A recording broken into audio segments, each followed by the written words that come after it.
presented by Nourish Nutrition का वादा, associate sponsors Medhansh hospital, multi super speciality trauma centre, KCMT, Khandelwal college top education brand, dream achieve inspire, Ganga Jyoti eye hospital, नेत्रम सर्वेंद्रियम प्रधानम, Kapish jewellers of India, gifting sponsor squirrel nuts, venue partner hotel Radisson Bareilly.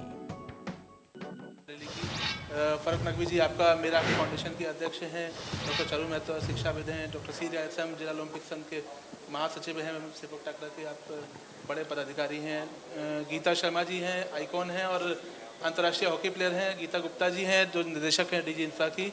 सभी का बहुत बहुत स्वागत। और सबसे पहले डॉक्टर सीरिया से, क्योंकि एक बहुत बड़े बधाई के पात्र हैं, इनकी सेपक टकरा की टीम ने कल गोल्ड मेडल जीता है और मैं सबसे पहले इन्हीं से सवाल करना चाहूँगा कि सरकार ने जिस तरह से इस बार खेलों पर ध्यान देना शुरू किया है, तो क्या समझते हैं कि जो आगे आने वाला समय होगा वो खेलों के लिए कितना इम्पोर्टेंट होगा?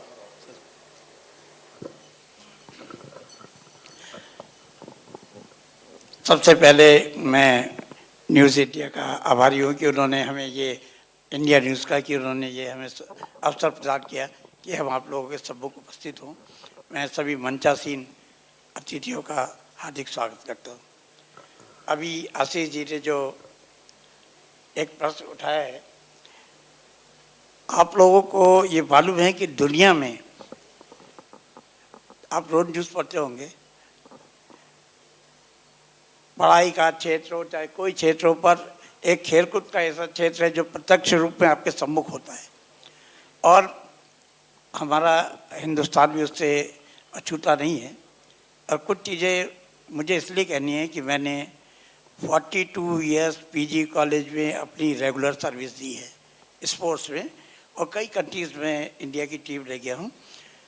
सबसे पहली बात, हम लोगों में एक जुनून उठता है जब एशियन गेम्स होते हैं या ओलंपिक्स होते हैं, उसके 2 साल बाद फिर एशियन गेम्स आते हैं, हर 2-2 साल का डिफरेंस होता है, 4-4 साल के उसमें आती है, तब हमें एक जोश उठता है, हम ये करेंगे, कोई मेडल आए तो सब करते हैं।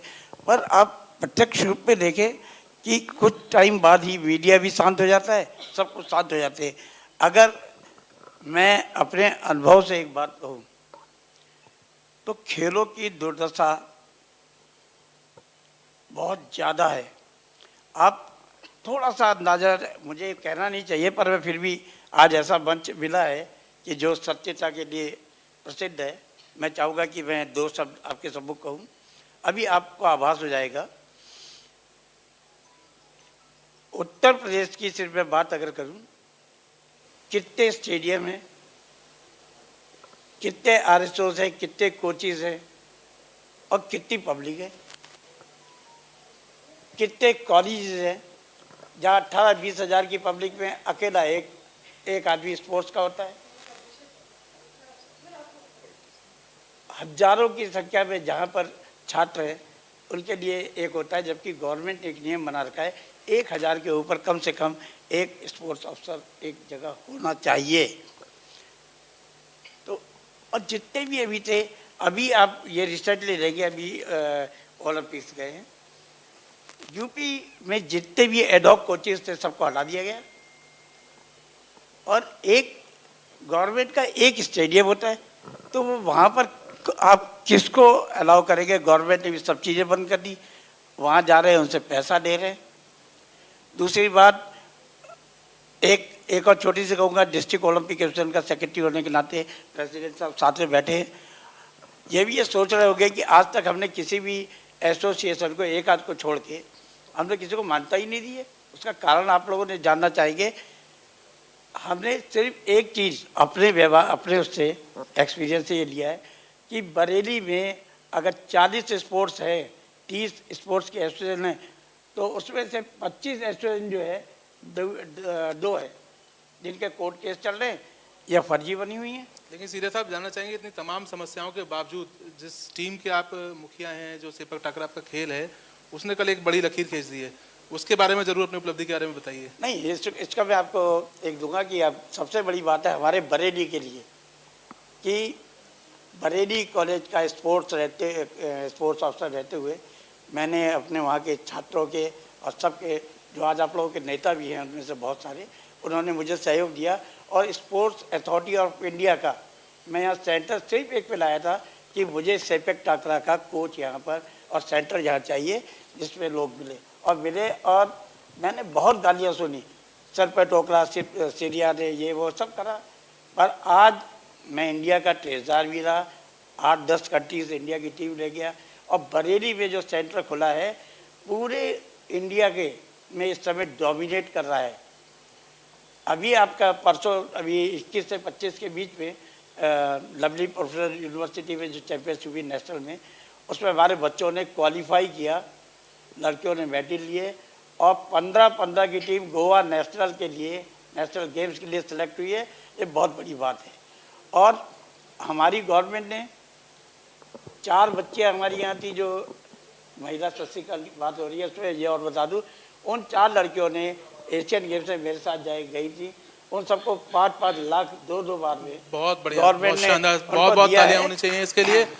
गीता शर्मा जी मौजूद है मेरे साथ, अंतर्राष्ट्रीय हॉकी प्लेयर रही हैं, और चूंकि ये दोहरी भूमिका में है, खेलों पर भी हैं और महिला सशक्तिकरण में भी हैं, तो मैं गीता जी से चाहूँगा कि पहले खेलों पर प्रकाश डालें और उसके बाद बताएं कि सरकार की जो नीतियाँ हैं उसमें आमतौर पर जो महिलाओं के लिए चुनौती होती है आगे आने की, उसके अलावा जो तमाम चीज़ें हैं उसके लिए।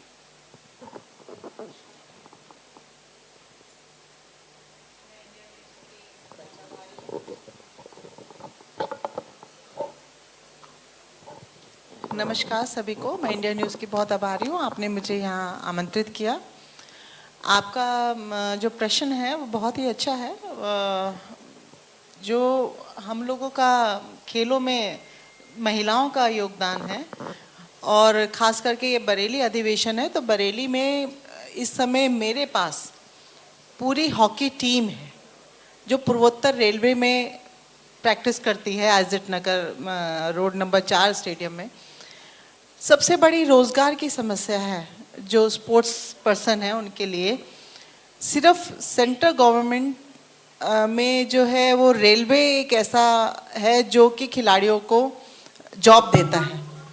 अभी हाल ही में मेरी मुख्यमंत्री जी से वीडियो कॉन्फ्रेंसिंग हुई थी, तो उनसे मेरी चर्चा हुई इस विषय में कि हमारे जो स्टेट गवर्नमेंट है वो क्या रोज़गार प्रोवाइड करेगी। जैसे कि पहले की रोडवेज़ में हुआ करती थी टीम, नगर निगम की टीम हुआ करती थी, अपने विद्युत विभाग में टीम हुआ करती थी। अब ये सब टीम सिर्फ कागज़ों में रह गई हैं, सब बंद हैं। तो मेरी ये गुजारिश है इसी मंच से, मुख्यमंत्री जी को भी अगर ये न्यूज़ देखें तो उनसे जो मेरी वार्ता हो उसमें थोड़ा एक बार दोबारा विचार करें इस विषय में, क्योंकि अंतर्राष्ट्रीय खिलाड़ी को तो रोज़गार मिलता ही है, दसियों लोग होते हैं उनको पैसा भी मिलता है। जैसे अभी सीरिया सर ने बोला कि लाखों रुपया मिल जाता है जो खिलाड़ी अंतर्राष्ट्रीय बनते हैं, लेकिन हज़ारों के खिलाड़ी खेलते हैं, उसमें 2-4 जन ही अंतर्राष्ट्रीय बनते हैं, जो कि वो सौभाग्य मुझे भी प्राप्त हुआ है। लेकिन उस ज़माने में, मेरे टाइम में इतना पैसा नहीं हुआ करता था, आजकल कमर्शियल हो गया है। लेकिन उन बच्चों का क्या जो नेशनल खेल रहे हैं, उन बच्चियों का क्या जो नेशनल खेल रही हैं, जो बड़ी मुश्किल से तो परिवार उनको सशक्तिकरण की बात कर रही हूँ, तो बड़ी मुश्किल से परिवार छोड़ता है कि आप स्टेडियम जाओ, लड़कों के साथ मिलकर खेलो। जब वो बच्चियाँ खेलती हैं और नेशनल लेवल तक खेलती हैं, उसके आगे उन्हें रोज़गार नहीं मिल पाता, उनका क्या। हमारे जो क्लास 4 की जॉब रेलवे में थी वो बंद कर दी गई थी 4-5 साल से, अभी सुनने में आया वो दोबारा शुरुआत उसकी हो जाएगी। लेकिन सबसे बड़ी समस्या खिलाड़ियों के लिए रोज़गार होती है, ना वो पढ़ाई का रहता है बच्चा, फिर ना ही वो खेल का रहता है। आधा वो खेल कर, नेशनल खेल कर डम हो जाता है। माँ बाप भी सोचते हैं कि हम बच्चे को स्टेडियम भेजें कि नहीं भेजें, या तो बहुत एक्स्ट्राऑर्डिनरी टैलेंटेड बच्चा हो तो निकलेगा, अदरवाइज बच्चियों को भी भेजने से बचते हैं पेरेंट्स। मैं सभी पेरेंट्स से भी गुजारिश करना चाहूँगी कि वो अपनी बच्चियों को भी आगे बढ़ाएं। अगर हम लोग निकल रहे हैं तो बच्चियां भी आगे बढ़कर इस गेम में, किसी भी गेम में टैलेंटेड हैं तो वो आगे बढ़ सकती हैं। और हमारे साथ यहाँ पर डॉक्टर चारू मेहरोत्रा जी भी मौजूद है जो कि शिक्षाविद है। आपसे मैं जानना चाहूँगी, हाल फिलहाल में एक सर्वे किया गया, नेशनल फैमिली हेल्थ सर्वे में ये दावा किया गया कि जो रिपोर्ट सामने आई सर्वे के दौरान, पहली बार देश में ऐसा हुआ है जब महिलाओं की संख्या पुरुषों के मुकाबले अधिक आंकी गई है। 1000 पुरुषों पर 1020 महिलाएं हैं। लेकिन ऐसे में सवाल ये भी उठ जाता है कि आज भी कई ऐसे क्षेत्र हैं, कई ऐसे गांव हैं जहां पर आज भी महिलाएं निकलकर आगे बढ़ना तो चाहती हैं, लेकिन कहीं ना कहीं वो पाबंदियां आज भी उन पर हैं। तो उन गांव तक कैसे पहुंचा जाए, उन बच्चियों को कैसे बाहर निकाला जाए कि आपका जो हक है, आप अपने हक को आप आजमाएं और जिस तरीके से आपकी रुचि जिस भी क्षेत्र में हो, आप उस क्षेत्र में आगे बढ़ें। देखिए, सबसे पहली तो बात कि मैं इंडिया न्यूज़ को बहुत बहुत धन्यवाद देती कि उन्होंने इस तरह के मंच की व्यवस्था की, जिससे कि बरेली के नागरिक अपनी अपनी बातों को इस मंच के माध्यम से मुख्यमंत्री तक पहुंचा सकें। और रही बात, आपने जो महिलाओं की बात कही कि महिला का जो रेशियो है अभी तक पुरुषों में 1000 पर 999 या 980 985 तक आता था। आज वो पहली बार आज की न्यूज़पेपर में था कि 1020 के आंकड़े को उसने प्राप्त किया। ये बहुत खुशी की बात है और शायद इसके पीछे जो जागरूकता है वो बहुत उसने बहुत सहयोग किया, शिक्षा ने बहुत सहयोग किया, क्योंकि जब समाज पढ़ा लिखा होने लगता है तो महिलाएं भी जो है वो इन चीज़ों का कि भ्रूण हत्या का विरोध करने लगती हैं। और जो बच्चे या बच्चियां जो जन्म लेने से पहले ही, अगर हम विश्व के आंकड़े पिछले देखें तो 2.5 करोड़ का आंकड़ा आता है पूरे विश्व में कि भ्रूण हत्या के माध्यम से बच्चियां जन्म ही नहीं ले पाती थी इस संसार में। तो ऐसा लगता है कि भारत में जो है एक प्रकार की जागरूकता आई और लोगों ने अब बेटी और बेटे को समान मानना शुरू किया। और आप जो कह रही हैं कि अभी भी ऐसी स्थितियां हैं, ये बिल्कुल सही है कि ये स्थितियां हैं ऐसी अभी हमारे यहाँ कि दूर दराज के गाँव में और विशेषकर हरियाणा वाला जो क्षेत्र है उसमें अभी बहुत कुछ मेहनत करने की ज़रूरत है, वहाँ जागरूकता लाने की ज़रूरत है। वहाँ अभी देश के बहुत सारे ऐसे हिस्सों में ये बताने की ज़रूरत है कि भाई लड़का और लड़की में कोई भेदभाव नहीं है। हम जेंडर इक्वलिटी की बात अभी तक करते रहे हैं, लेकिन अब शायद हम एक कदम आगे बढ़कर जेंडर न्यूट्रलिटी की बात पर हमें आना है। और इसके लिए मैंने आपको बताया शिक्षा बहुत ज़रूरी है। और जो गांव के अंदर जो जगह जगह पर छोटे छोटे प्राइमरी स्कूल्स वगैरह हैं, वहाँ पर जो बड़ी तादाद में प्रशिक्षित टीचर्स की नियुक्ति होना बहुत ज़रूरी है, जो वहाँ जाकर उन बच्चों को पढ़ाएं, उनकी प्रतिभाओं को पहचानें। और इतनी सुविधाएं दी जा रही हैं सरकार की तरफ से कि वो लड़कियां अपने मन चाहे विषयों को चुन सकती हैं और खेल में पार्टिसिपेट कर सकती हैं, क्योंकि गांव के लेवल पर भी, ज़िले लेवल पर, गांव लेवल पर गेम्स होते हैं, स्पोर्ट्स होते हैं, प्रतियोगिताएं होती हैं निरंतर, और उसके बाद वो ऊपर लेवल पर आती हैं। और दूसरी बात ये कि इस काम में हम माता पिता को जागरूक कर सकते हैं। जो टीचर्स हैं वो घर घर जाकर इनकी काउंसलिंग कर सकते हैं। और इसमें एक बहुत बड़ा रोल जो है NGOs का हो सकता है, जो इन गाँव में जाकर वहाँ के जो पेरेंट्स हैं उन्हें समझाएं। सबसे ज़्यादा ड्रॉप आउट जो है वो 8th क्लास के बाद होते हैं, अगर आप आंकड़े देखें तो। इसका कारण ये है कि 8th क्लास के बाद स्कूल्स जो हैं वो दूर दूर पर होते हैं, हेडक्वार्टर्स पे हो जाते हैं। फिर बच्चों को इतनी दूर जाना, ट्रांसपोर्ट का ना होना, पैसे की कमी होना, और रास्ते वगैरह जो है अकेले होते हैं गांव वगैरह में, जिससे वो हादसों का शिकार हो जाती हैं।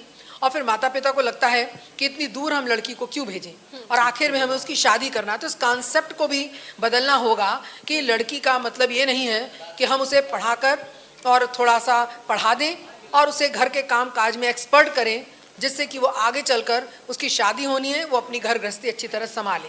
तो ये कॉन्सेप्ट कि उसे नॉन पेबल एक कर्मचारी, एक कार्मिक के रूप में देख रहे हैं, जो पूरी ज़िंदगी जो है वो काम करेगी, अपनी घर गृहस्थी को संभालेगी, इस कॉन्सेप्ट को भी हटाना होगा अपने दिमाग से। तभी हम अपनी बेटियों को, जो बेटी बढ़ाओ और बेटी पढ़ाओ का जो नारा है, उसको सार्थक कर पाएंगे। और हमारे देश की लड़कियां आगे बढ़ रही हैं, लेकिन कुछ वर्ग की, तो गांव देहात से भी जो प्रतिभाएं हैं वो इसी स्तर पर निकल कर आएंगी, अगर हम इस तरीके का प्रयास ग्रास रूट लेवल पर करेंगे। हम लोग के बीच पूर्व मेयर सुप्रिया हिरन जी आ चुकी हैं, उनका बहुत बहुत स्वागत है इंडियन के इस मंच पर बरेली अधिवेशन में। और अब मेरा अगला सवाल मेरा फाउंडेशन के अध्यक्ष हैं फरहत नकवी, और बहुत जुझारू तरीके से बरेली में महिलाओं के हक की आवाज़ को बुलंद कर रही हैं। प्रधानमंत्री जी का जो 3 तलाक का कानून है उसको फॉलो कराने के लिए और इसके अलावा जो मुस्लिम महिलाएं हैं उनको इंसाफ दिलाने के लिए मुहिम चला रही हैं। तो मेरा सवाल इस मंच से ये है कि फ़रज जी कितना मुश्किल था ये और कितनी लंबी अभी ये यात्रा बची हुई है? धन्यवाद आशीष जी, धन्यवाद इंडिया न्यूज़। 4 पंक्तियों से मैं अपनी बात को शुरू करूंगी जो मेरे खुद के कलम से लिखी हुई है कि वफा का दिल वफा की जान हिंदुस्तान की बेटी। ये खासकर एक मैसेज भी है और मेरी कलम से लिखा हुआ है कि वफा का दिल वफा की जान हिंदुस्तान की बेटी है, सर से पांव तक इंसान हिंदुस्तान की बेटी। हो झांसी की रानी या हो रजिया सुल्ताना, बहुत देखे हुए मैदान हिंदुस्तान की बेटी। महिलाओं के अंदर अवेयरनेस बहुत ज़रूरी है। जैसे कि अभी आशीष भाई ने कहा कि मुस्लिम महिलाओं को लेके मैंने मुद्दा उठाया था ट्रिपल तलाक का, जिसमें मुस्लिम महिलाएं खुद जान पे उनकी जान पे बनाई थी, जान हथेली पे रख के सड़कों पे उतर के आई थी और उन्होंने अपने हक पाने के लिए 3 तलाक जैसी कुप्रथा के लिए लड़ाई लड़ी थी। मुस्लिम कम्युनिटी में 3 तलाक जैसी कुप्रथा जो एक ज़माने से चलती चली आ रही थी, उसको ख़त्म करना इतना आसान नहीं था। बहुत सी चीज़ें उनके सामने आई, बहुत सी चीज़ों को फेस किया उन महिलाओं ने, लेकिन निरंतर एकता के साथ वो मुस्लिम महिलाएं खड़ी रहीं और उनको जीत हासिल हुई। 3 तलाक का कानून बना और मुस्लिम महिलाएं आज इस 3 तलाक जैसे दंश से मुक्त हो चुकी हैं। मुक्त शब्द मैं इसलिए बोल रही हूं क्योंकि जो मैं एनजीओ चलाती हूं, मेरा हक फाउंडेशन, उस टाइम ट्रिपल तलाक के मुद्दे लगातार मेरे पास आते थे। मैं देखती थी छोटी छोटी बातों पे महिलाओं को कैसे प्रताड़ित करके घर से निकाल दिया जाता है। महिलाओं की तो छोड़िए, उनके साथ छोटे छोटे बच्चे जुड़े होते हैं। सबसे ज़्यादा उनकी फिक्र होती थी कि महिला तो गई गई और महिला के साथ वो बच्चा भी साथ में घर से निकाल दिया गया। अब बच्चे की लाइफ बर्बाद हो गई।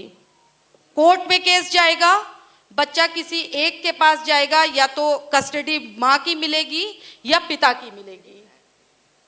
और उसके बाद क्या होता है, अगर यंग हैं दोनों तो उनको दूसरी शादी कर लेना है। तो देखिए, सौतेला पिता हो चाहे सौतेली माँ हो, बच्चे को वो सगा प्यार नहीं दे सकती।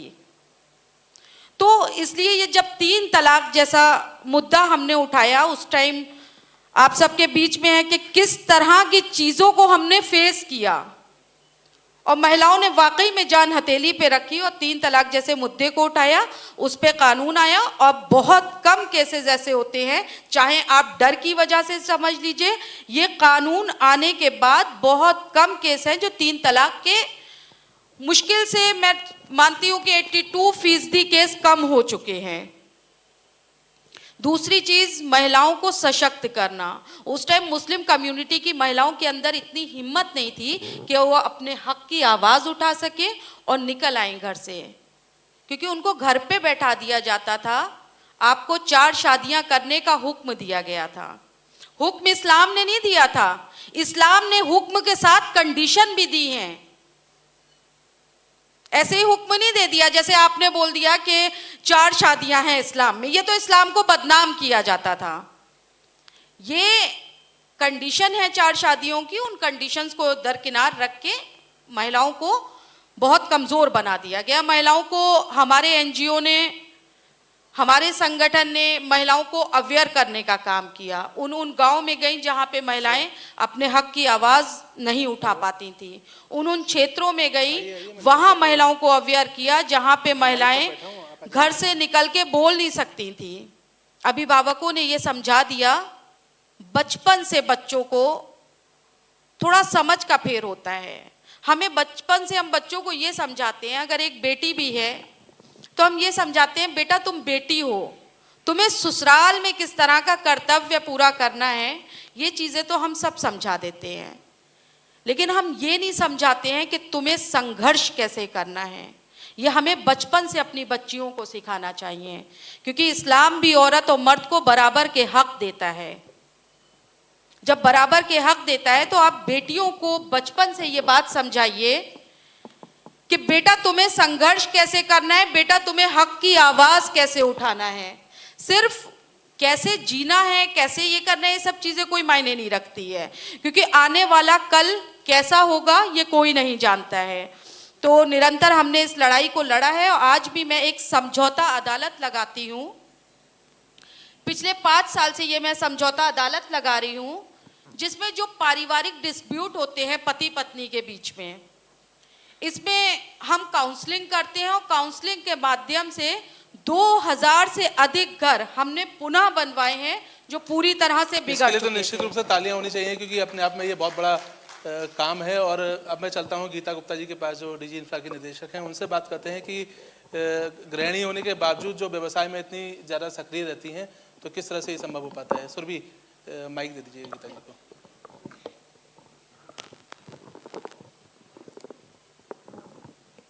इंडिया न्यूज़ को बहुत बहुत धन्यवाद देती हूँ, जिसने समझिए। ठीक है, आप सोचिए।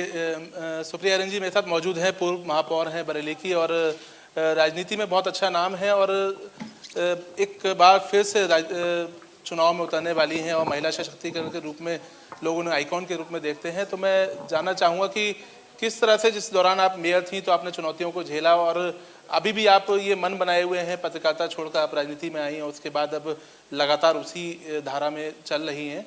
तो क्या आगे का विजन है, और जो अभी तक आपने इस चीज़ को समझा, देखा राजनीति को, तो किस तरह की दुश्वारियों का सामना किया? सबसे पहले इंडिया न्यूज़ का धन्यवाद कि एक फोरम दिया महिलाओं को। बस थोड़ा सा ये लग रहा है कि महिलाओं के फोरम में कुछ सुनने वाले लोग कम हैं, शायद वही हमारे करोड़ों दर्शक इस डिबेट को लाइव देख रहे हैं।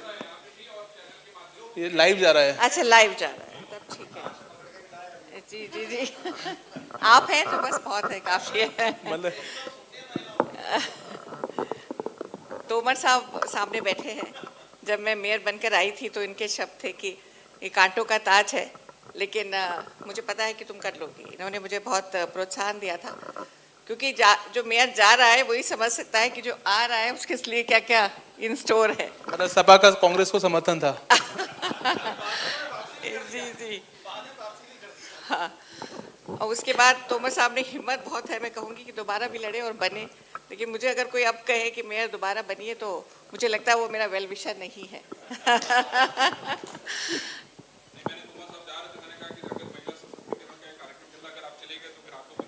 हाँ।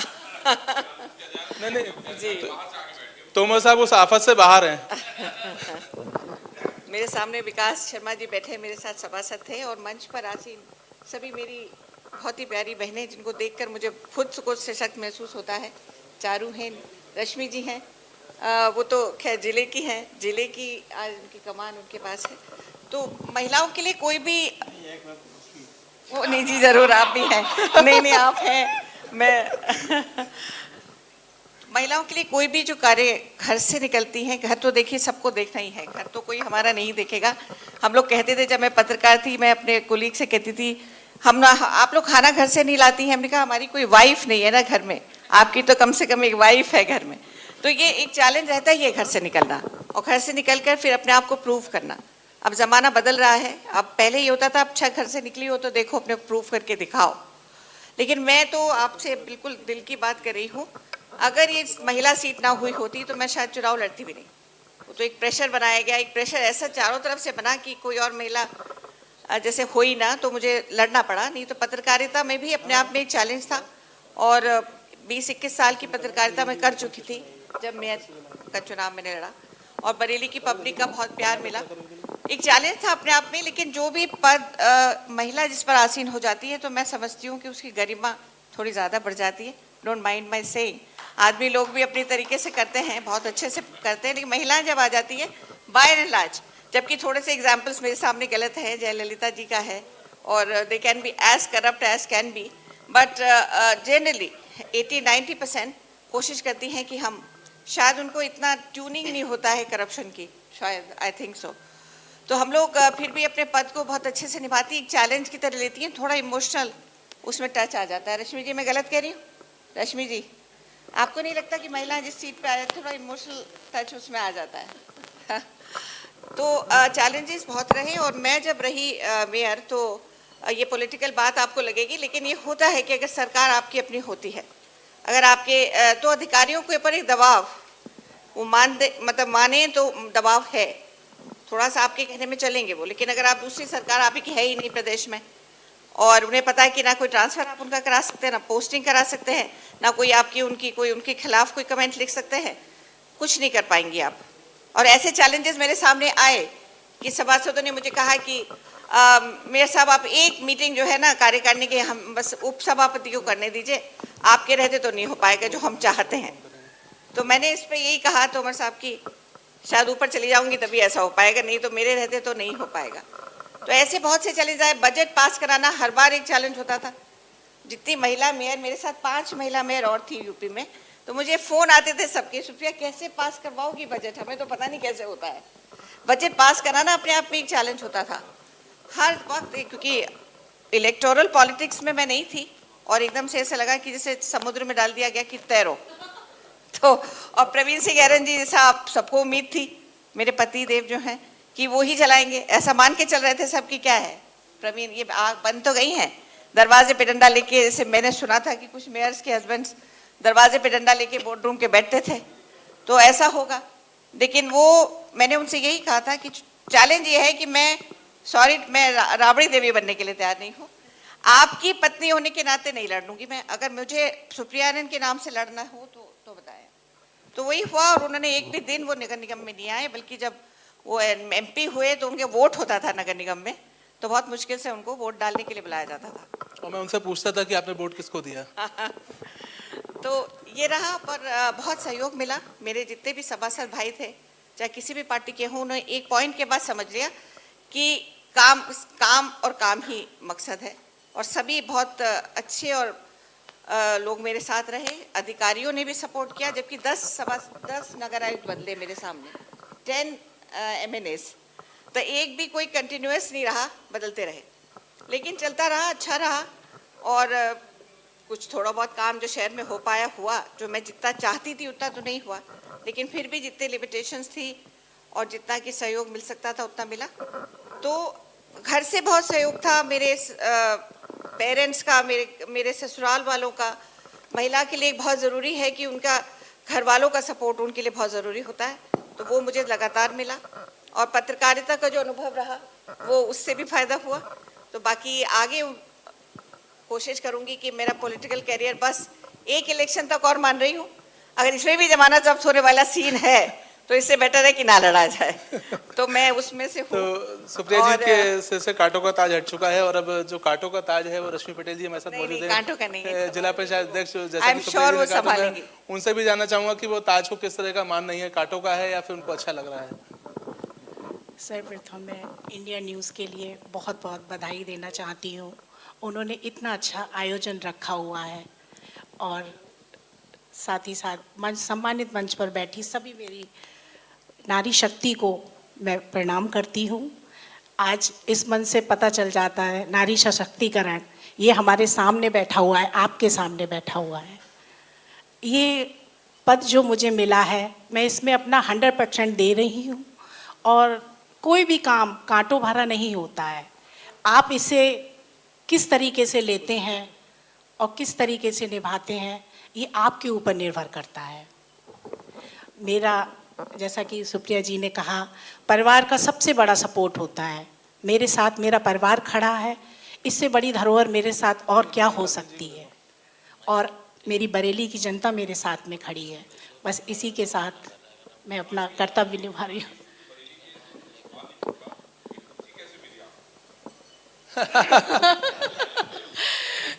कुर्सी कैसे मिली? सर आप ही पूछ सकते हैं, आप ही, मैंने कहा नहीं जी श्योर आपने पूछा, हाँ। अच्छा लगा। ये मेरे 21 साल की मेहनत मेरे परिवार की है।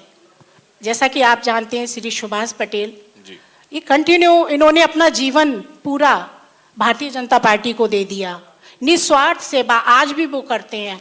तो इसी की बदौलत ये मुझे मिला है, मेरे परिवार की देन है जो ये आज मैं इस मंच पर बैठी हूँ। बड़ा जोड़ तोड़ हुआ, इनको मैनेज करना, इनको मैनेज करना, ये सारी रणनीतियां तो चलती रहती हैं। अब मैं आपको स्टार्टिंग से ये सारी चीजें बताऊं तो फिर आप घर आइए, मैं आपको बताती हूँ क्या हुआ और कैसे हुआ। आशीष मुझे यही कह रहा था कि सर ये घर पे ही समझा जा सकता है, यहाँ मत श्योर श्योर, आप मोस्ट वेलकम, आप कभी भी घर पे आइए, ये सारा डिस्कस हम करेंगे। और आपका भी योगदान उस टाइम होता तो मुझे और अच्छा लगता। हम लोगों ने एकदम योगदान किया था।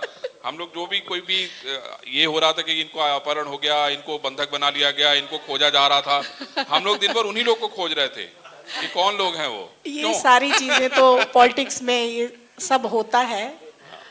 बस यही कहना चाहूंगी, मेरा परिवार का सबसे बड़ा सपोर्ट है। निश्चित रूप से मेरे बड़ों का मेरा हाथ हमेशा, और सुप्रिया जी हैं, अंकल जी हैं, सबका बड़ों का साथ है। बस यही है, और क्या चाहिए। बहुत अच्छी बात है। तो बातों ही बातों में रश्मि जी ने बहुत बड़ी बात कह दी कि सपा भी इनके साथ है, कांग्रेस भी इनके साथ है। जो आप सवाल पूछ रहे थे उसका जवाब उन्होंने दे दिया। पार्टियां अपनी जगह हैं, फैमिली टर्म्स अपनी जगह हैं। मेरे बड़े हैं, हमेशा उनका मैं मान सम्मान करती हूँ। ये मेरे परिवार के ही संस्कार हैं जो मैं आज आपके सामने बोल रही हूँ। ये कोई दिखावा नहीं है।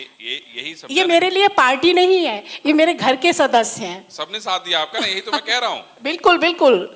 तो यही परिवार का आशीर्वाद मिलना चाहिए, साथ और ना साथ ये तो दूसरी बात रही सर।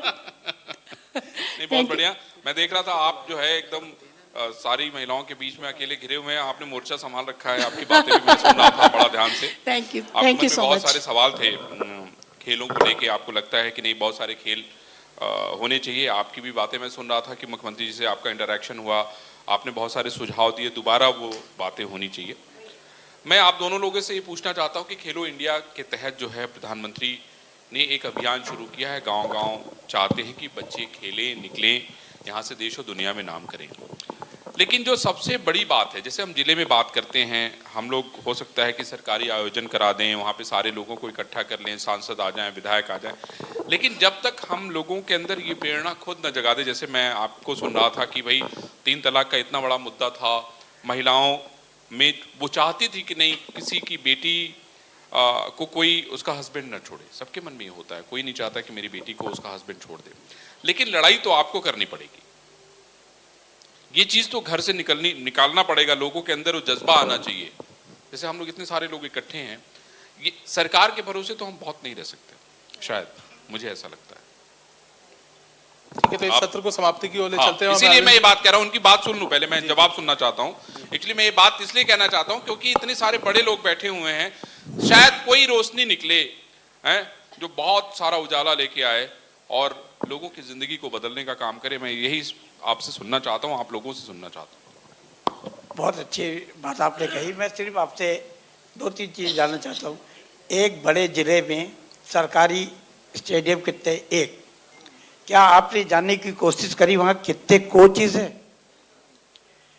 और जो थे भी एडॉक वो भी हटा दिए गए क्यों? तो आप लोग अपनी तरफ से क्यों नहीं प्रयास करते कि उनका रीअपॉइंट हो? उन लोगों को होना चाहिए।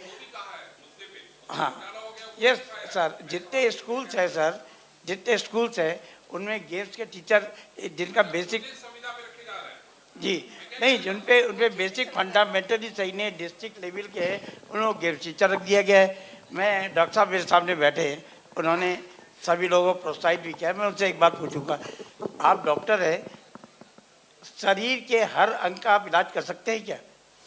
उसकी अलग अलग शाखाएँ हैं। इसी तरह गेम्स में भी हर चीज़ का स्पेशलाइजेशन अलग अलग है। आपको किसी भी स्कूल में क्या एक टीचर सिखा सकता है? क्या आपने उनको गेम्स का पीरियड दे रखा है? अभी जो सरकार ने अपनी नीति अपनाई है खेल कूदों के लिए प्रोत्साहित करने, उन बच्चों को आपने फर्स्ट सेकंड प्राइज दे दिया, उनके प्रशिक्षण की व्यवस्था आपने की है क्या? देखिए, आपकी बात से समाप्त कर रहे हैं, लेकिन आपने क्या कहा? आपने कहा ये शरीर जो है अलग अलग हमारे अंगों से बना है और सबके अपने अलग अलग काम हैं।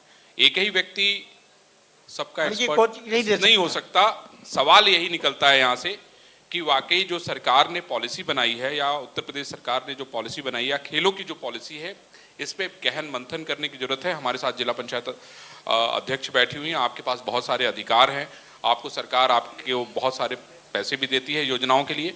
मैं समझता हूं कि वाकई कहीं पे ऐसे प्रयोग किए जाने की जरूरत है जो, जैसे हम एक शरीर की बात कर रहे हैं, बहुत सारे डॉक्टरों की बात कर रहे हैं, तो उनकी जो अलग अलग शाखाएं हैं, चाहे न्यूट्रिशन को लेके, उनके खाने को लेके हो, चाहे उनके फिटनेस को लेके हो, चाहे उनके खेल खिलाने को लेके हो, और चाहे उनके मानसिक स्थिति को लेके हो, ये चार ही चीज खेल में चाहिए। उत्साह और मजबूती, वो सारी चीजें होनी चाहिए, तभी आप खेल पाएंगे। बच्चे के अंदर मजबूती भी है, जज्बा भी है, सब चीजें। अब मुझे एक बताइए, एक बच्चा सुभाष नगर रहता है और वो बरेली स्टेडियम में आके कैसे प्रैक्टिस ट्रेनिंग कर सकता है? नहीं कर सकता। गवर्नमेंट को सिर्फ एक काम करना चाहिए, इसको बरेली जिले को 5 भागों में बांट देना चाहिए। एक एक स्पेशलाइजेशन कोच को एक एक सप्ताह के लिए एक एक स्कूल को घेर ले। हाँ, वो नहीं सर, नहीं सर, सरकार नहीं, सरकार अपनी तरफ से, सर अपनी तरफ से जो चीजें दे रही है, पर उसका अमल कितना हो पा रहा है, इसको उनको बताने वाला होना चाहिए। अब सुप्रिया जी ने देखिए, ऐसा है कि अभी 21 साल रही है ना, अब ये बताएंगे और क्या करना है, अब अगला चुनाव लड़ना है। सुप्रिया जी पीटीआई सर, मैं एक बात कहना चाहूंगी, जिस तरीके से आज जो सरकार कर रही है हम लोगों के लिए, तो पहले के अकॉर्डिंग बहुत अच्छा। जैसे अभी आपने ओलंपिक में देखा, पहले जब हम लोग एशिया कप में मेरा जो ब्रॉन्ज मेडल आया था सर, मैं ये आपको इस विषय में बताना चाहूँगी, ब्रॉन्ज मेडल हमारा आया था। उस टाइम अगर कोई प्राइम मिनिस्टर वहाँ हमको फ़ोन करता और मोटिवेट करता, तो हो सकता है हम गोल्ड लेकर आते। ये बहुत बड़ी बात थी सर, बहुत बड़ी बात थी। हाँ जी, इस विषय में। और दूसरी बात, हमारे बरेली में, वैसे तो मैं हॉकी की प्लेयर हूँ और हॉकी हमारा नेशनल गेम है कहा जाता है, लेकिन हॉकी का बरेली में कोई वजूद नहीं है। कोई एस्ट्रोटर्फ, अगर एस्ट्रोटर्फ है तो साई सेंटर में एस्ट्रोटर्फ बनाया गया, जो कि एक कैंट क्षेत्र में है। अगर आप सेंटर में देखें, एस्ट्रोटर्फ में प्रैक्टिस ही नहीं है बच्चे की। ग्रास लेवल पे बच्चा प्रैक्टिस करके क्या मेडल ला सकता है? पूछा ही तभी जाता है। अगर हम लोग कोई प्रयास करते हैं, हम चाहते हैं कोई एकेडमी खोलना, थोड़ा बहुत तो बैक सपोर्ट चाहिए सर, थोड़ा बैक सपोर्ट चाहिए, थोड़ा मीडिया का सपोर्ट चाहिए। मैं तो चाहती हूँ, सीमा है, इसलिए मैं बरेली में राज्य मंत्री महेश गुप्ता जी भी आ चुके हैं यहाँ पर। खिलाड़ियों के लिए बिल्कुल ओपन नहीं कर सर, आप प्लीज मंच पर आ जाइए और जो चीज बन भी गई, जो नारी शक्ति है, इनका सम्मान करिए भाई। अभी सर आप भी जी प्लीज।